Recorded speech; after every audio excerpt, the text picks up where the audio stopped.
বলিউড অভিনেতা সুশান্ত সিং রাজপুতের মৃত্যুর পেরিয়ে গেছে ৩ বছর। এই দীর্ঘ সময় জুড়ে সেন্ট্রাল ব্যুরো অফ ইনভেস্টিগেশনের নজরে ছিলেন সুশান্তের সাবেক প্রেমিকা অভিনেত্রী রিয়া চক্রবর্তী।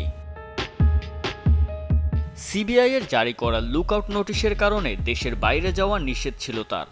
শুধু রিয়াই নয়, মামলার প্রেক্ষিতে রিয়ার বাবা ইন্দ্রজিৎ চক্রবর্তী ও ভাই শোভিক চক্রবর্তীর বিরুদ্ধেও জারি ছিল লুকআউট নোটিশ।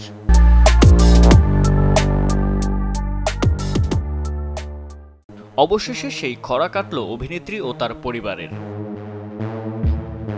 বৃহস্পতিবার মুম্বাই হাইকোর্টের বিচারপতি রেবতী মোহিতে দেরে এবং মঞ্জুষা দেশপান্ডের ডিভিশন বেঞ্চ চক্রবর্তী পরিবারের ৩ সদস্যের বিরুদ্ধে আনা লুকআউট নোটিশ তুলে নেন।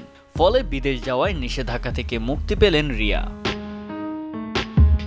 ২০২০ সালে সুশান্তের মৃত্যুর পর রিয়ার বিরুদ্ধে আত্মহত্যার প্ররোচনা দেওয়ার অভিযোগ দায়ের করেন অভিনেতার বাবা। একই সময় মাদক মামলাতেও গ্রেফতার করা হয় রিয়াকে। এ সময় সিবিআই অভিনেত্রী রিয়ার বিদেশ যাওয়ায় নিষেধাজ্ঞা প্রদান করে।